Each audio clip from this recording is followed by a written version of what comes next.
E agora nós vamos de propriedades da multiplicação, certo? Muito bom e muito fácil. Nós já sabemos multiplicar. E eu passo para lembrar você que continue estudando tabuada. Pede para alguém perguntar. Estuda lá, tabuada do 9. Estuda, pede para a mãe perguntar, pede para o irmão perguntar, pede para alguém perguntar. Ah, eu não posso agora. Não tem problema, dá para você perguntar em algum momento? Pronto, porque eu estou dentro de casa, então eu posso estudar depois, ou então estudar agora e a pessoa me perguntar depois. O que você não pode é deixar de estudar. Porque nós não estamos de férias, nós estamos em casa, certo? Então tenha essa responsabilidade. Estude e peça para alguém perguntar.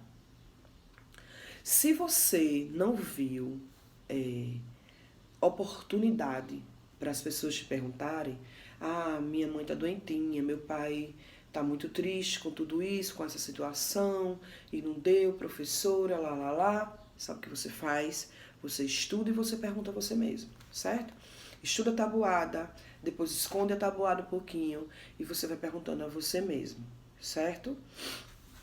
Crie o exercício. Você já está no 5º ano, então exercite a ideia de que você pode estudar sozinho e você mesmo vai vendo aí o que você está cumprindo. Porque quando a gente estiver em sala de aula, você não vai ter dificuldade nenhuma, tá certo? Então, nas propriedades da multiplicação, nós vamos começar com comutativa. Propriedade comutativa. Na propriedade comutativa, o que é que nós vamos aprender? E nós vamos levar para a vida. O que é que nós vamos aprender na propriedade comutativa? É o seguinte. O que são fatores? Desculpa. O que são fatores? Os fatores, eles são as parcelas da multiplicação, né? Que nós já aprendemos. Multiplicando, multiplicador e produto. Então, os fatores são o multiplicando e o multiplicador. Então, na comutativa, a ordem dos fatores não vai mudar o produto. A ordem dos fatores não vai mudar o resultado. Na comutativa. Eu vou fazer aqui e já vou mostrar para vocês.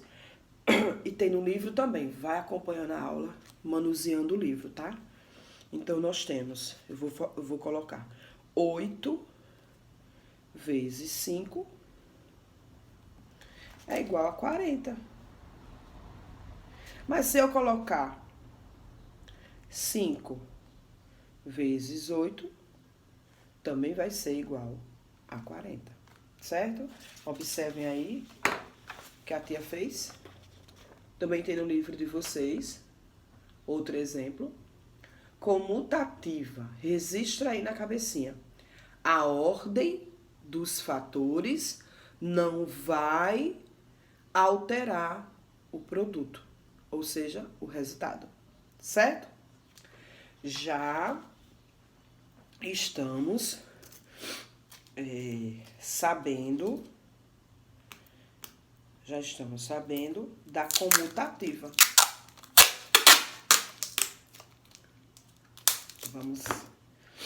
Vamos fixar aqui para a gente ficar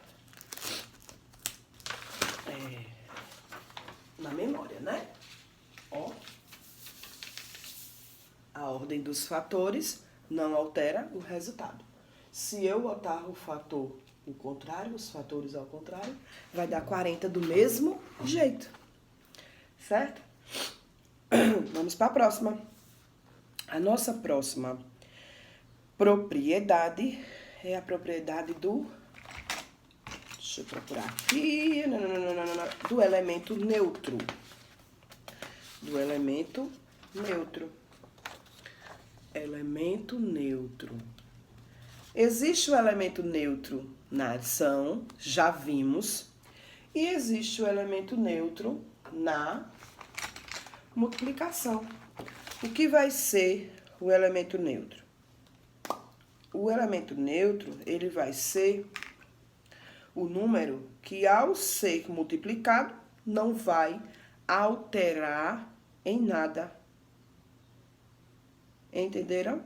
Por exemplo, eu tenho aqui 2 vezes 1.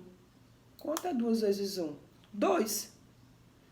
O 2, ele permaneceu 2. Não houve nada. É diferente de 2 vezes 3, 6, né? 2 vezes 1 vai ser 2. 3 vezes 1 vai ser 3. 10 vezes 1 vai ser 10. Não vai mudar em nada a multiplicação. Então, o elemento neutro da multiplicação é o número 1. Né? No livro também tem, sempre de livro aberto. Porque se de repente a professora errar, vocês estão lá vendo, oxi, no meu livro está diferente, né? Então, livro aberto, certo? Para juntos nós vermos se está tudo ok. Então, vamos lá. 3 vezes 1 é igual a 3. 4 vezes 1 é igual a 4. 10 vezes 1 é igual a 10. Então, a propriedade de elemento neutro, você vai ver na continha o elemento neutro. E aí, eu vou sublinhar aqui.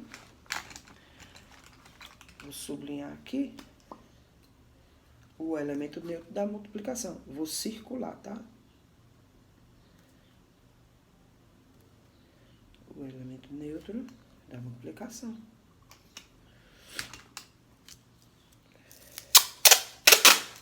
Vamos de novo, de fita e de corte nos dentes. Ó, elemento neutro circuladinho. Qual é o elemento neutro da multiplicação? O 1. Tudo que a gente tá vendo é sobre a multiplicação, tá? Nessa aula. Vamos botar aqui do ladinho. Elemento neutro, tá? Então, vamos lá. Agora, nós vamos ver a propriedade associativa. Vamos para a associativa. A propriedade associativa, ela é um pouquinho parecida com a comutativa. Nós não estamos multiplicando, então, se você, na multiplicação, escolher diferentes ordens para resolver a multiplicação, o resultado sempre será o mesmo, certo? Vou dar um exemplo aqui. Enquanto isso, você vai olhando no livro, o exemplo do livro, para ter um melhor entendimento. Eu tenho 4 vezes 5, que daria 20, vezes 2, que vai dar igual a 40.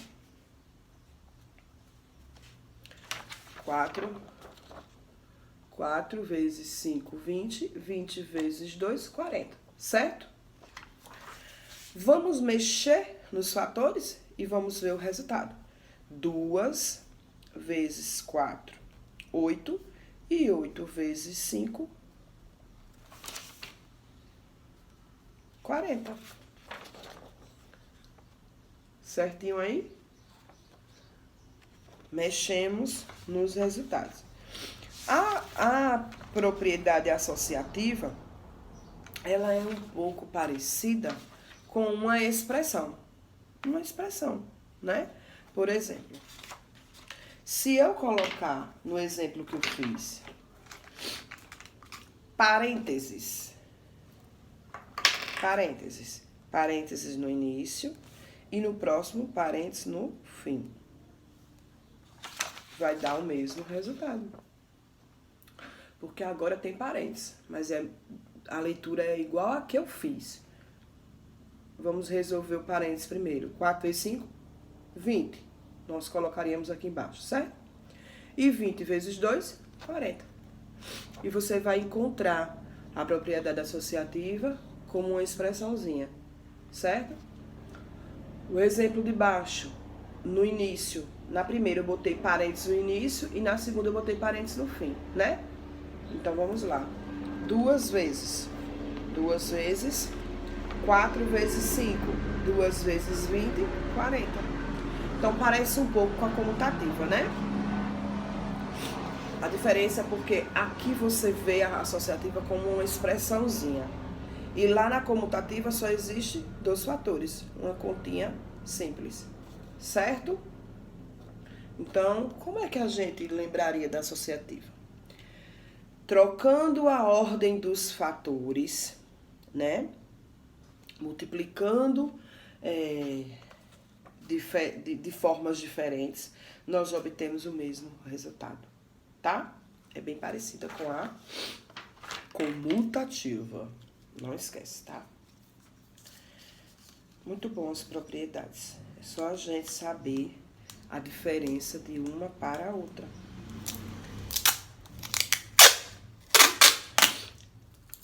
Vamos lá. Nossa tesourinha. Os dentes da tia. Associativa. Vamos agora para outra propriedade. Essa propriedade é o seguinte, tem muita gente que confunde essa propriedade com elemento neutro. Não é a mesma coisa. Essa propriedade é chamada de elemento nulo. O elemento neutro é diferente. O elemento neutro, tudo continua do mesmo jeito, né? 2 vezes 1 vai continuar 2. Entenderam? E o elemento nulo, não.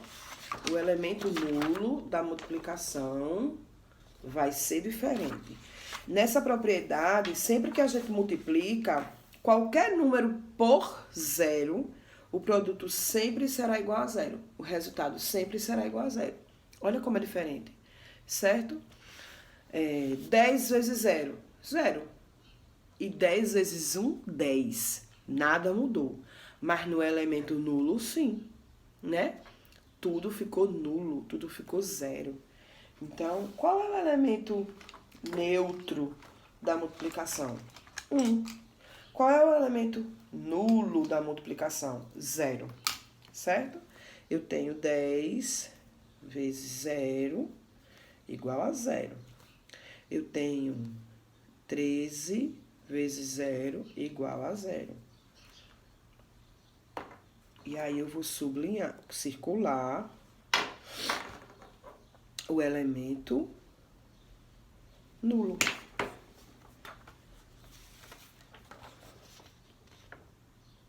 Ok? Como é o nome dessa propriedade? Elemento nulo. E nós já estamos terminando, tá? Já estamos terminando. E aí vocês vão ter uma tarefinha muito boa para o fim de semana.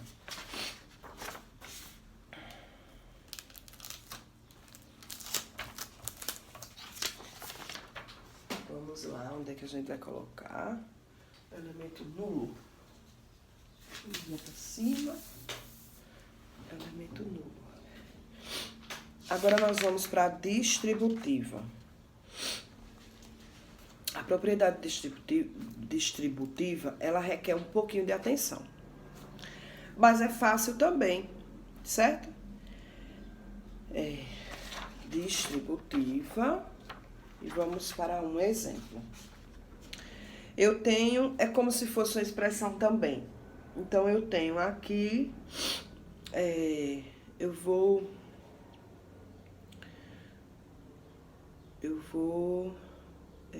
repetir uma do livro para ficar melhor, certo?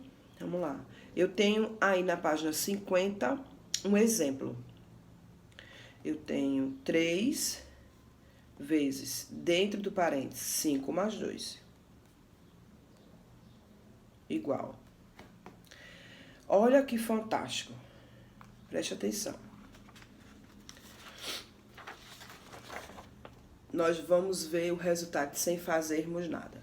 3 vezes, a somatória de dentro é qual? 7. Então, 3 vezes 7, 21. Não é isso? Sem fazer nada, a gente já sabe que dá 21. Como a propriedade é distributiva, a gente vai distribuir. Nós vamos pegar, multiplicar 3 vezes 5.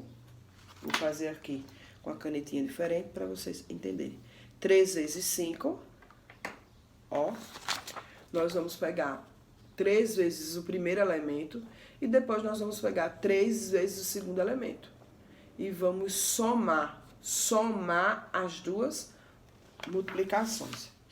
No livro tem, segue aí a explicação.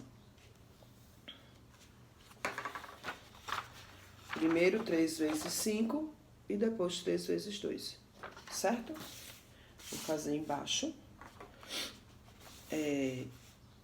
Como eu peguei 3 vezes 5, eu vou colocar dentro do parêntese, mais 3 vezes 2.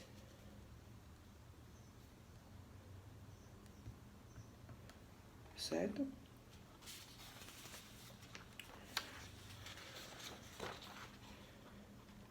Três vezes 5, mais 3 vezes 2.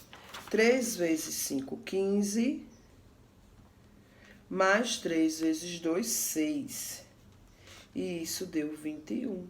E nós já sabíamos o resultado. O que é que a gente fez, mesmo sabendo do resultado? Nós fizemos a distribuição. Pegamos o 3 vezes 5, primeiro elemento, depois pegamos o 3 vezes 2, segundo elemento.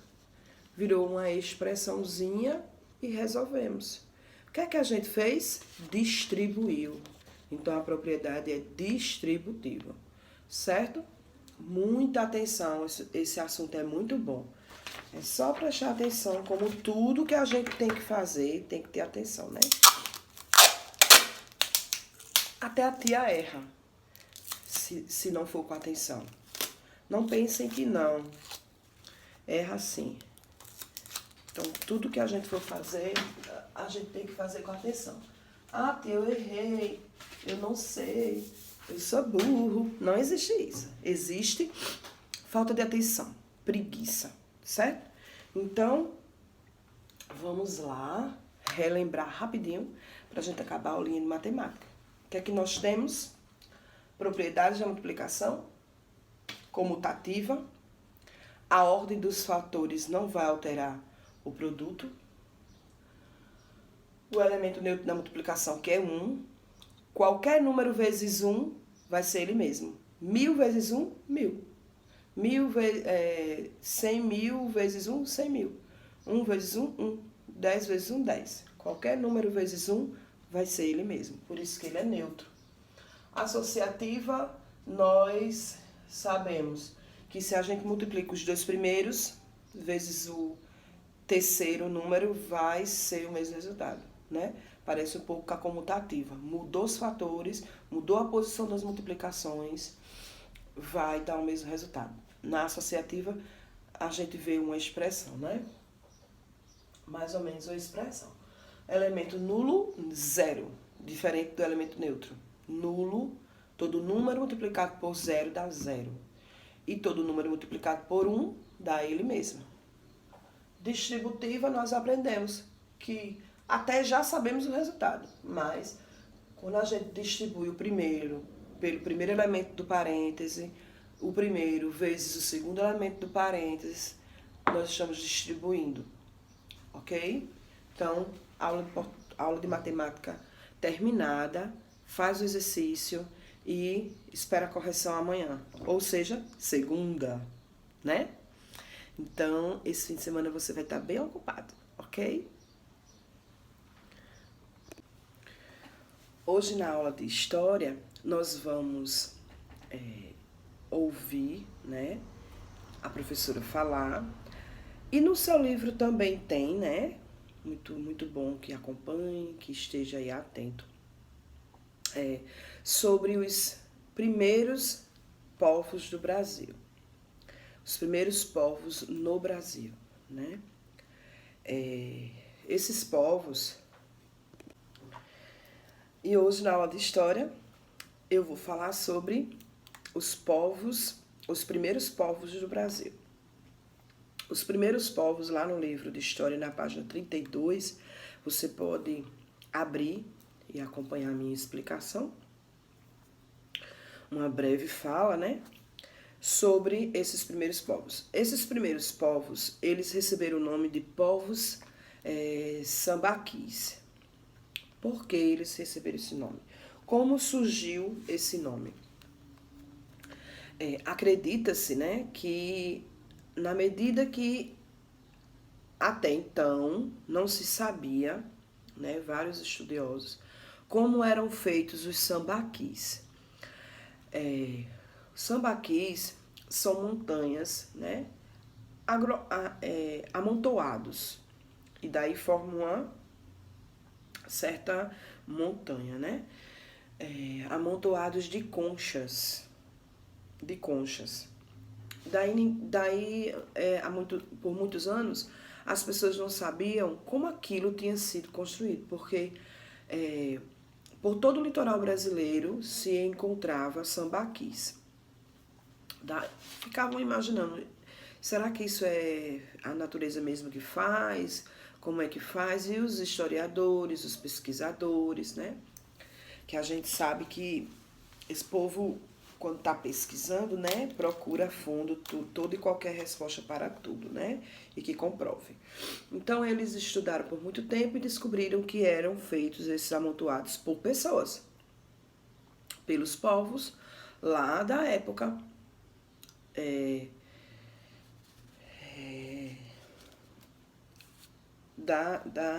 da época que antes, né, da colonização, na verdade. Então, esses povos, foi descoberto que essas pessoas, elas comiam, né, comiam o crustáceo e ia jogando e amontoando todo aquele povo, aquela redondeza ali, aquela família, aqueles moradores, ia amontoando no lugar. Isso aí já foi descoberto, né? Que era amontoado, feito por pessoas. E aí ficou esse mistério. Por que esses amontoados, né? Por que não jogar em qualquer lugar? Por que amontoar? E tem uma série de mistérios e curiosidades sobre os sambaquis. Então, sambaquis são os amontoados de conchas. E daí, então, deu-se o nome de sambaquis também aos povos da época. Sambaquis amontoados e sambaquis povos. E com o tempo, diante de todos os estudos, ainda há curiosidades até hoje, né? O que é que se fazia nesses sambaquis, né? Se tinha rituais religiosos, se eles eram feitos para enterrar as pessoas. Foi-se descoberto corpos, né? Nos sambaquis, e aí viram nesses fósseis colares feitos de dentes de animais, foram vistos nesses corpos enfeites, né, das cabeças, nas cabeças, feitos com peles de animais, com ossos de animais, e descobriu-se, né, a certeza de uma hierarquia nesse povo, né? A partir do momento do enterrar aquela pessoa. Então foram encontrados fósseis de diferentes formas e foram vendo nessa pesquisa, nessa descoberta, nessas escavações, foram vendo a hierarquia que existia nesse povo, né? O povo sambaquis. Então, o que aconteceu? Diante de tudo isso, foi descoberto também diversas fabricações de objetos dos sambaquis, né? Foram descobrindo por que é que todo o litoral tinha os sambaquis. Acredita-se que os sambaquis também serviam para subirem nele faziam fogo em cima do sambaquis, do sambaqui, e o que acontecia? Outro povo, outras pessoas distantes viam o fogo e se aproximavam para saber do que é que eles estavam precisando, se eles estavam pedindo socorro. Então, há uma história por trás do sambaquis, né? É a história de um povo e a história de uma produção de um monumento, de certa forma. Por muitos anos, foram destruindo os sambaquis no Brasil. E chegou uma época que foi proibido. Então, ainda existe no litoral brasileiro muitos sambaquis. E é proibido que mexa, que quebre, porque faz parte da história, né? Nós não temos grandes pirâmides, nós não temos esses monumentos, mas nós temos os sambaquis, que é uma história viva, a história de um povo que tem mistérios, que tem curiosidades, né? Tem sua característica particular. Interessante que foi encontrado nesses sambaquis também monumentos feitos em pedras. Esses monumentos, eles eram tão como se fossem lixados, como se fossem polidos, tudo perfeitinho, que foi a partir desses elementos que deu-se a certeza que os sambaquis, eles eram construídos por pessoas, por povos, né? Era formatos em pedras, como se fossem cheixos, e os formatos eram de peixe, de tubarão. Então, há muitas coisas, né, na nossa história brasileira que a gente ainda nem tem noção de tanta curiosidade, de tanta riqueza. Então, nesse assunto, você vai estudar sobre os sambaquis, você vai resolver o exercício da página 35, da página 36 e da página... Peraí, tá? Página 35, 36 e 37. Deixa eu ver no cronograma de vocês. Da página 35, que é para se divertir o fim de semana todo, até a página 38. Resolve tudo, faz tudo com muita atenção. E se você quiser, você também pode procurar além, né? Vai lá na internet e pesquisa sobre os povos sambaquis, que nós vamos achar, assim, mais coisas além do nosso livro. É tudo fantástico, gente. Procurem vídeos de professores, de arqueólogos, né? Falando sobre os sambaquis. Tem muita curiosidade, muita, né? Foram encontrados ósseos, corpos, né? Fósseis nos sambaquis, onde os ombros eram muito largos e davam ideia de fortes, né? E aí, através desses fósseis, descobriu-se que eles, os povos, eles tinham a atividade de remar, de pegar muito peso. Então, se descobriu muita coisa dentro dos sambaquis. Então, bom estudo, faz tudo com muita atenção, leva tudo muito a sério, porque você tem que se responsabilizar pelo seu estudo, né? E pensa bastante no quanto os pais se esforçam para que você tenha essa oportunidade, tá? Beijo. Para caprichar nosso fim de semana, né? Nós também temos ciências. E na aula de ciências, nós vamos ver as camadas da Terra. Vamos imaginar que nós temos a Terra aqui, ó, na nossa mão, e nós vamos cortar, como se fosse um bolo, uma fatia da Terra. Corta aí, né, no imaginário da gente, corta aí uma fatia da Terra. Retira essa fatia. E daí nós vamos ter essa imagem que também tem no nosso livro, certo? Tiramos uma fatia da Terra. Enquanto eu fazia isso, eu ficava imaginando como a Terra é linda, gente. Como o nosso planeta é lindo. Como o nosso planeta tem muito que nos ensinar.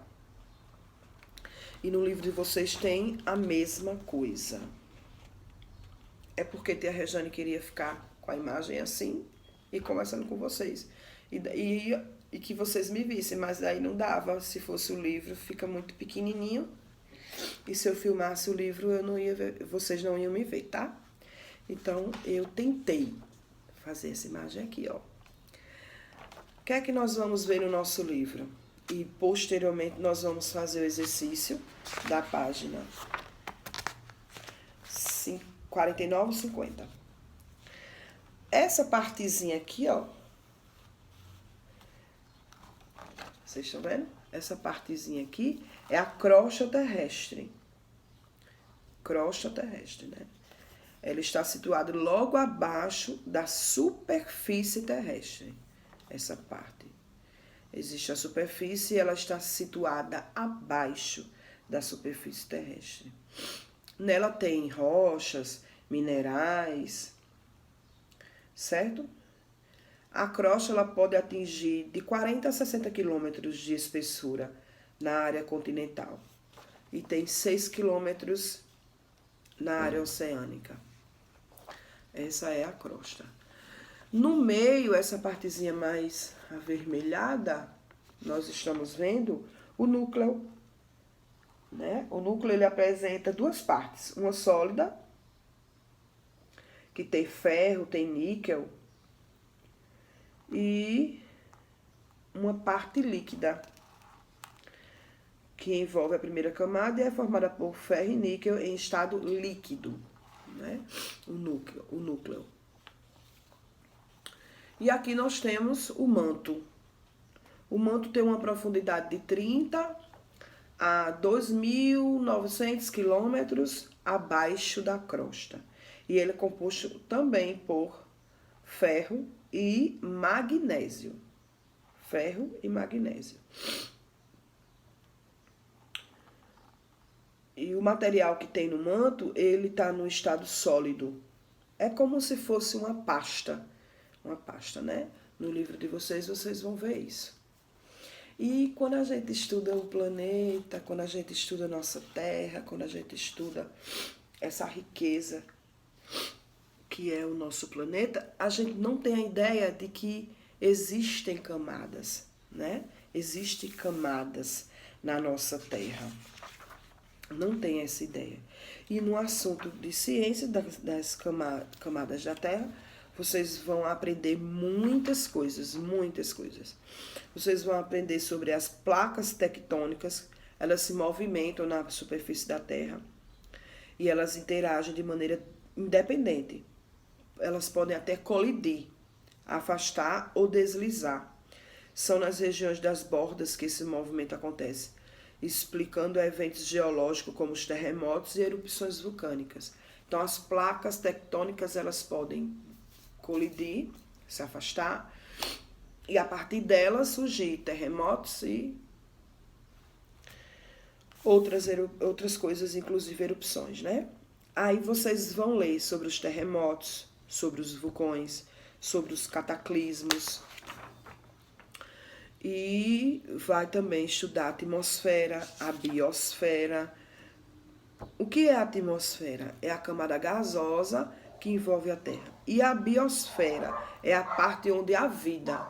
Não há vida na atmosfera, há vida na biosfera.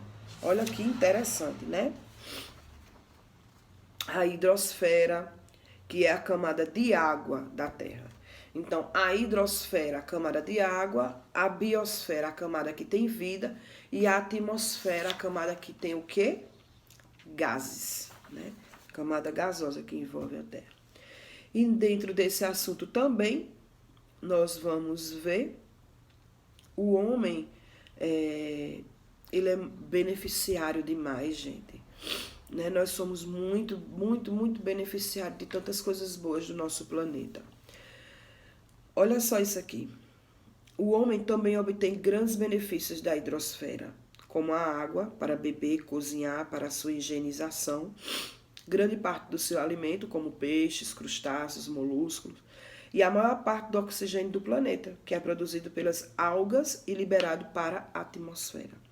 E aí você vê o gelo que cobre os polos norte e sul, a água dos mares, encontrando na forma de vapor que forma as nuvens, né? O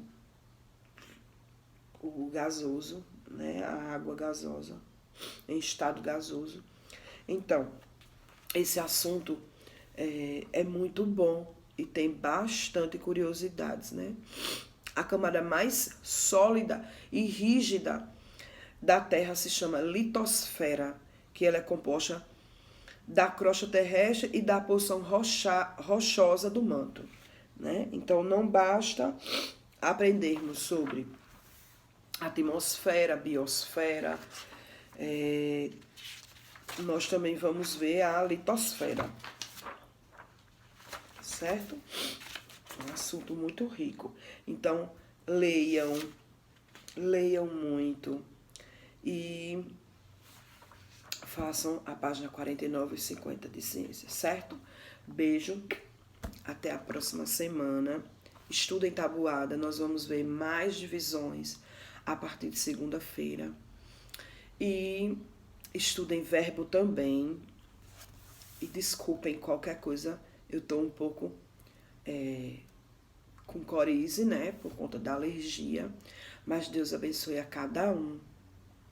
Que Deus ilumine e abençoe cada mãe de cada lar que agora assiste, né, nossas aulas, as aulas de todas as tias do Cauê.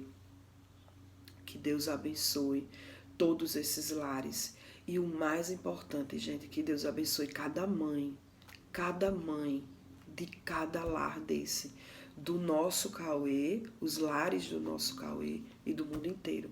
Eu costumo dizer que se a gente tem um pouco de noção do amor de Deus por nós, se a gente tem um pouco de noção da misericórdia de Deus por nós, eu fico assim imaginando o amor que se aproxima um pouquinho do amor de Deus, é o amor de mãe.